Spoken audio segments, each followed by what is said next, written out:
बिस्मिल्लाहिर्रहमानिर्रहीम। अस्सलाम वालेकुम नाज़रीन, मैं हूं साकिब बशीर। हम आज की वीडियो में तीन चार बड़े अहम मौज़ूआत पे बात करेंगे। एक तो फॉर्म 45 इलेक्शन कमीशन ने आखिरकार जो 8 फरवरी के बाद 14 रोज के अंदर या 14 रोज में इनको कानूनी तौर पर, और जो इलेक्शन एक्ट है 2017 का उसके तहत 22 फरवरी तक अपलोड करना था फॉर्म 45 को, वो अपलोड नहीं हो रहे थे। इलेक्शन कमीशन ऑफ पाकिस्तान के खिलाफ इस्लामाबाद हाई कोर्ट और पेशावर हाई कोर्ट में पिटीशन फाइल हुई थी, और अब ये खबर आई है कि फॉर्म 45 इलेक्शन कमीशन ने अपलोड कर दिए हैं या कर रहे हैं। कुछ पे अपलोड हो चुके हैं और जिन पे अपलोड हुए हैं उसने एक नया पंडोरा बॉक्स खोल दिया है। वो किस तरह खोला है, कुछ जो है वो मिसालें आपके सामने रखेंगे, और इसके अलावा आपको मैं एक और चीज अहम बताऊंगा कि जो बहुत बड़ा डंट डालेगी कि इलेक्शन कमीशन इसका दिफा नहीं कर सकेगा। कैसे इलेक्शन कमीशन जो है वो अपने फॉर्म 45 में की जाने वाली तब्दीलियों का दिफा कर सकेगा, एक तो हम इस पे बात करेंगे। दूसरा हम बात करेंगे कि मखसूस नशिस्तें जो गुज़श्ता रोज इलेक्शन कमीशन ने बड़ा अहम फैसला दिया, इस पे पीटीआई ने किया क्या है, पीटीआई क्या कर सकती थी और क्या किया है और क्या नहीं किया, इस पे हम जो है वो बात करेंगे। इसके अलावा एक्स बंदिश के हवाले से सिंध हाई कोर्ट में एक बड़ी अहम समाअत हुई है, उसमें एक ऐसा इंकशाफ हुआ है, आप सुनेंगे हैरान हो जाएंगे और सर पकड़ लेंगे। और इसके अलावा आखिर में हम डीसी इस्लामाबाद का जो बेंच है वो टूटा है, बेंच क्यों टूटा है इस पे बात करेंगे। चार बड़े अहम मौजूआत हैं, इस पे बात करनी है। आप हमारा यूट्यूब चैनल सब्सक्राइब करें, बेल आइकन का बटन प्रेस करें, ताकि आपको जब भी हम वीडियो डालते हैं तो आपको फौरन जो है वो वीडियो आपको मिल जाया करे, उसका लिंक जो है वो मिल जाया करे, और फीडबैक और कमेंट जरूर करें। सबसे पहले हम बात करते हैं कि जो फॉर्म 45 है वो जो है वो अब खुल गया है मामला, और फॉर्म 45 जो है वो अपलोड कर दिए गए हैं इलेक्शन कमीशन की वेबसाइट पर। इसमें से कुछ मिसालें जो है वो मैं आपके सामने रखूंगा। एक तो बड़ी अहम मिसाल है, बैरिस्टर तैमूर मलिक हैं, ये यूसुफ रजा गिलानी जो है वो उनके खिलाफ इलेक्शन इन्होंने लड़ा, और बैरिस्टर तैमूर मलिक ये लिखते हैं कि अब जितने भी हलके हैं उसमें तमाम हलकों में पीटीआई के जो उम्मीदवार थे जिनका क्लेम ये है कि फॉर्म 45 के मुताबिक वो जीते हुए हैं, और उनके मुखालिफिन मतलब मुस्लिम लीग नून के मोस्टली जो है उनको जितवा दिया गया है, ये बुनियादी तौर पर केस है। तो इस केस में स्टैब्लिश करने में कौन कौन सी चीजें हैं जहां पे इलेक्शन कमीशन दफा नहीं कर सकेगा, उसमें ये एक एग्जांपल के तौर पर जो वो लिखते हैं कि उनके जो फॉर्म 45 उनके पास है, उसमें टोटल वोट है, और ये बड़े मुज़िका खेज किस्म के जो है वो उन्होंने फॉर्म 45 में तब्दीलियां हुई हैं। आप देखिएगा कि ये इतनी बचकाना है कि इनको डिफेंड तो दूर दूर तक नहीं किया जा सकेगा कि ये जो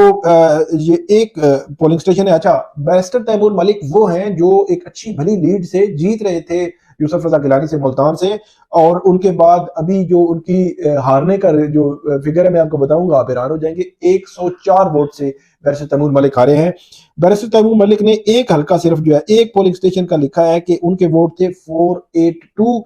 और उनको कर दिया गया 82, मतलब बासी कर दिया गया 82। और उन्होंने ये कहा है कि टोटल कास्ट वोट है 798, 798 वोट टोटल कास्ट हुए हैं, और उसमें से 404 वोट जो है वो मुस्तरद कर दिए गए हैं। मतलब ये है कि उन्होंने कहा है कि हमारे में इनके वोट थे 482, मतलब जो है वो बासी वोट जो है वो रख दिए गए हैं 82 वोट, और जो 400 है वो फारिग कर दिए गए हैं, और जो चार वो मुस्तरद में डाल दिए गए कि ये जो मुस्तरद हो गए हैं। तो ये एक हल्के का मैं बता रहा हूं कि एक पोलिंग स्टेशन का इफेक्ट कितना है, कि एक बंदा 104 वोट से हारा हुआ है, और एक ही पोलिंग स्टेशन में 404 वोट जो है मुस्तरद कर दिए गए। कितनों में से? 798। और ये पोलिंग स्टेशन आपको जानकर हैरानी होगी कि ये पोलिंग स्टेशन है जब किसका, ये पोलिंग स्टेशन है जो मुल्तान का जो कैंट का एरिया है वहां का ये पोलिंग स्टेशन है जहां पे ये मामला हुआ है। तो इसके अलावा आगे फर्दर चलते हैं कि मजीद क्या हुआ। कुछ कराची के और जो हैदराबाद के कुछ पोलिंग स्टेशन हैं उनके भी आए रिजल्ट्स इस तरह ही आए हैं, जिनमें रिजल्ट्स में तब्दीलियां की गई हैं। फॉर्म 45 जो नवाज शरीफ साहब हैं उनके हल्के का, वहां पे भी कुछ इश्यूज इसी किस्म के आ रहे हैं कि वहां पे तब्दीलियां नजर आ रही हैं। इसके अलावा जो रावलपिंडी का एक हल्का है वहां पे जो है वो फॉर्म 45 के हवाले से इसी किस्म की आ रही है, और गुजरात के हल्कों के हवाले से भी खास तौर पर जो बात की गई है गुजरात की, उसमें भी इसी तरह के रिजल्ट्स में जो फॉर्म 45 हैं जो इलेक्शन कमीशन ने अपलोड किए हैं और जो मौजूद हैं वो उसमें तब्दीलियां वाज़ेह तौर पर नजर आ रही हैं। सियालकोट का जो हल्का है, इसी तरह अब आहिस्ता आहिस्ता ये चीजें जो है वो खुलना शुरू हुई हैं। तो आप देखिएगा कि ये मामला जो है वो मुझे तो कहीं पे रुकता हुआ नजर नहीं आता। اس سارے تناظر میں متی اللہ جان سینئر صحافی ہیں، انہوں نے یہ کمنٹ کیا ہے کہ یہ آپ کیوں شکوک و شبہات کا اظہار کر رہے ہیں ان فارم 45 پر، کیونکہ ان کا فارم 45 کا 8 فروری کے ساتھ تعلق ہی نہیں ہے، یہ تو 9 فروری کے ہیں۔ تو یہ ایک عجیب سی صورتحال جو ہے وہ بہرحال پیدا ہوئی ہے اس سارے معاملے میں۔ ایک بہت بڑا پنڈورا باکس ہے۔ ایک اور بات میں آپ کو ناظرین بتا دوں کہ اس سارے معاملے میں ایک اور چیز جس کو ہم اگنور نہیں کر سکتے وہ یہ ہے کہ اگر فرض کریں ایک حلقہ اسلام آباد کا، اس اسلام آباد کے حلقے میں ایک طرف ڈاکٹر طارق فضل چودھری ہیں نون لیگ کے اور دوسری طرف ہیں شعیب شاہین ہیں، تو اگر ان دونوں کا، یا علی بخاری ہیں پی ٹی آئی کے، اگر فرض کریں کہ جو فارم 45 کے مطابق طارق فضل چودھری جیت رہے ہیں اور جو فارم 45 کے جو ہے وہ جو شعیب شاہین ہے پی ٹی آئی کے یا علی بخاری ہیں پی ٹی آئی کے، ان کے پاس جو ہے وہ اس کے مطابق وہ جیت رہے ہیں، تو اب تھرڈ پارٹی بڑا جو ہے وہ ہوگا۔ اس میں وہ بات آپ کی تھی کہ اس کو الیکشن کمیشن دفاع نہیں کر سکے گا کہ تھرڈ پارٹی مطلب پیپلز پارٹی، جماعت اسلامی جہاں پہ ہوگی، تو وہ اگر فارم 45 سامنے لے آئے، اچھا وہ فارم 45 جو جماعت اسلامی یا پیپلز پارٹی کا ہوگا یا ٹی ایل پی کا ہوگا اور وہ پی ٹی آئی کے آزاد امیدوار ہیں ان کا ہوگا، اگر پی ٹی آئی کے آزاد امیدوار اور پیپلز پارٹی اور Jamaat Islami T L P کے فارم 45 آپس میں میچ کر رہے ہوئے اور جو الیکشن کمیشن نے جو ویب سائٹ پہ ڈالا ہے اگر یہ آپس میں میچ ہی نہ کر رہے ہوئے تو پھر کیا بنے گا کہ 4 لوگ جو ہے کہہ رہے ہیں ہمارے فارم 45 ایک جیسے ہیں اور الیکشن کمیشن کا مختلف ہے، تو اس کو کیسے ڈیفینڈ کیا جا سکے گا؟ یہ بہت بڑا معاملہ ہے، یہ بہت بڑا پنڈورا باکس کھلنے لگا ہے اور اس پہ ڈیفینیٹلی چیزیں جو ہے وہ سامنے آئیں گی۔ اس میں مجید نظامی ہیں، ایک بڑے اہم اور بڑے سینئر جرنلسٹ ہیں، انہوں نے یہ لکھا ہے کہ تمام احباب سے گزارش ہے کہ الیکشن کمیشن کی ویب سائٹ پر گجرات کے NA 64 کے فارم 45 ضرور ملاحظہ کریں، تقریباً ہر صفحے پر ایک لطیفہ جو ہے وہ آپ کو ملے گا۔ انتہائی بھونڈے انداز میں ووٹ تبدیل کیے گئے ہیں۔ صرف ایک مثال کے تحریک انصاف کی کیسرا الہی کو 590 ووٹوں کو 090 بنا دیا گیا اور چودھری سالوں کو سین کے 11 ووٹس کو 511 ووٹ بنا دیا گیا، اور دیدہ دلیری دیکھیں کہ الیکشن کمیشن نے وہ سارے فارم اپلوڈ بھی کر دیے گئے ہیں اور وہ سارے نظر بھی آ رہے ہیں۔ تو یہ ایک سینیریو ہے، ایک پنڈورا باکس ہے جو کھلنے لگا ہے اور میرا خیال ہے کہ بہت بڑے سوالات آئیں گے اس وقت تک۔ اگر اس وقت تک بات کریں 5 مارچ کو، 8 فروری سے لے کر 5 مارچ تک، تو اس وقت تک جو پاکستان کی عدلیہ ہے سپریم کورٹ سے ہائی کورٹ سے لے کر وہ ناکام رہی ہے اس سارے معاملے کو ایڈریس کرنے میں، اور الیکشن کمیشن تو ناکام ہی رہا ہے۔ ایک تو معاملہ یہ تھا مخصوص نشستوں کے حوالے سے، کل جو ہے وہ الیکشن کمیشن آف پاکستان نے فیصلہ دیا تھا اور اس فیصلے کے خلاف جو پی ٹی آئی کی جانب سے کہا گیا تھا کہ انہوں نے کسی فورم پر اس کو چیلنج کرنا ہے۔ آج مختلف لوگوں سے میری بات ہوئی کہ وہ کس فورم پر چیلنج کریں گے، تو کنفیوژن ہے، ابھی فیصلہ نہیں ہوا کہ کس فورم پر وہ چیلنج کریں گے۔ ہائی کورٹس میں جائیں گے، اگر ہائی کورٹس میں جانا ہے تو ان کو اسلام آباد ہائی کورٹ میں بھی جانا پڑے گا، لاہور ہائی کورٹ میں بھی جانا پڑے گا اور پشاور ہائی کورٹ میں بھی جانا پڑے گا۔ اگر سپریم کورٹ جاتے ہیں تو سپریم کورٹ اوورآل سارے معاملات کو دیکھ لے گی۔ اس سے قبل جب پشاور ہائی کورٹ نے بلے کے نشان کے کیس کا فیصلہ دیا تھا تو اس وقت بھی یہ سوال سامنے آیا تھا کہ پشاور ہائی کورٹ کی جورسڈکشن تو صرف خیبر پختونخوا تک ہے، وہ کیسے اپنی جورسڈکشن ایکسٹینڈ کر سکتی ہے، لیکن پی ٹی آئی کی جانب سے بھی سوچا جا رہا ہے کہ وہ ہائی کورٹ بھی جائیں گے۔ میرا یہ خیال ہے کہ ڈائریکٹ سپریم کورٹ جانا سب سے بہتر رہے گا، اور آج کسی بھی اگر عدالتی forum per P T I کی جانب سے کوئی پٹیشن فائل ہوتی تو وہ سٹے بھی لیتے، سٹے لینے کی کوشش کرتے تاکہ جو نوٹیفیکیشنز ہیں وہ نوٹیفیکیشنز روکے جا سکتے، لیکن اب جو ہے وہ خیبر پختونخوا میں اور پنجاب میں اور مرکز میں جو نوٹیفیکیشن سے مخصوص نشستوں سے دیگر جماعتوں کو وہ ساری سیٹس دے دی گئی ہیں، اور وہ کل جو ہے وہ حلف بھی اٹھا لیں گے، تو پھر کیا معاملہ ہوگا، کیسے وہ سارا جو ہے وہ یہ ریورس ہوگا، یہ بہت بڑا سوالیہ نشان ہے۔ اور پی ٹی آئی نے آج اس حوالے سے کوئی کوشش نہیں کی کہ وہ کسی عدالتی فورم پر جا کر اس حوالے سے باقاعدہ طور پر کوئی سٹے آرڈر جو ہے وہ لے لے، ایسا کچھ نہیں ہوا، اور یہ میرا خیال ہے کہ ان کے لیے بڑی مزید جو ہے مشکلات پیدا کرے گا جب گزٹ نوٹیفیکیشن بھی ہو جائے گا اور پارلیمنٹ کی وہ ممبر بھی ہو جائیں گے،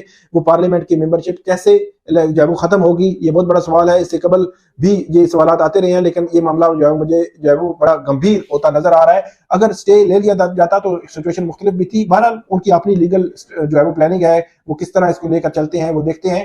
تو یہ ایک مخصوص نشستوں والا معاملہ ہے۔ اس کے علاوہ ہم نے بات کرنی ہے جو آج بڑا عجیب و غریب معاملہ ہوا سندھ ہائی کورٹ میں۔ ہمارے وہاں پہ دوست ہیں شاہد حسین جو کمرہ عدالت میں موجود تھے، انہوں نے یہ بتایا کہ پی ٹی اے کی جانب سے وہاں پہ آج جو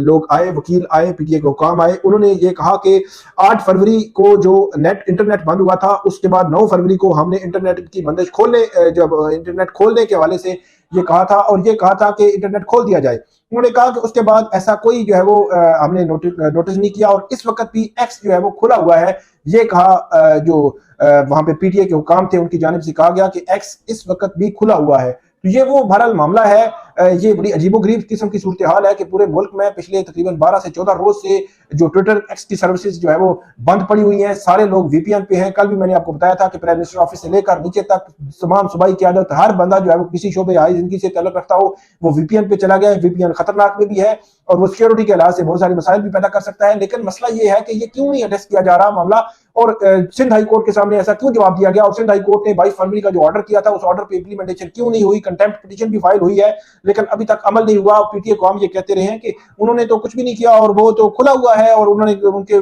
जो वकील थे उन्होंने कहा कि मोबाइल देखें, मोबाइल पे खुला हुआ है। तो बहर एक बड़ी अजीब सी खिचड़ी सी बनी है और इस खिचड़ी को बहरहाल खत्म होना चाहिए। वहां chief justice Sindh high court ने बड़े अहम रिमार्क्स भी दिए कि कैसे ये सारा कुछ हो रहा है, और उन्होंने ये भी कहा कि कुछ ऐसी खबरें भी होती हैं जो जर्नलिस्ट जो है उमूमी तौर पर टीवी चैनल पे नहीं आया करती, तो वो इस पे जो है वो ऐसी खबरें तफसील के साथ दिया करते हैं। तो ये जो है वो क्यों बंद किया जा रहा है, कौन चला रहा है ये सारी चीजें, तो ये एक खदशात भी हैं, ऑर्डर भी हैं, लेकिन स्ट्रिक्ट ऑर्डर करना पड़ेंगे, स्ट्रिक्टली इसकी कंप्लाइंस मांगना पड़ेगी। आज फिर जो है वो 10-12 दिन की तारीख डाल दी गई है।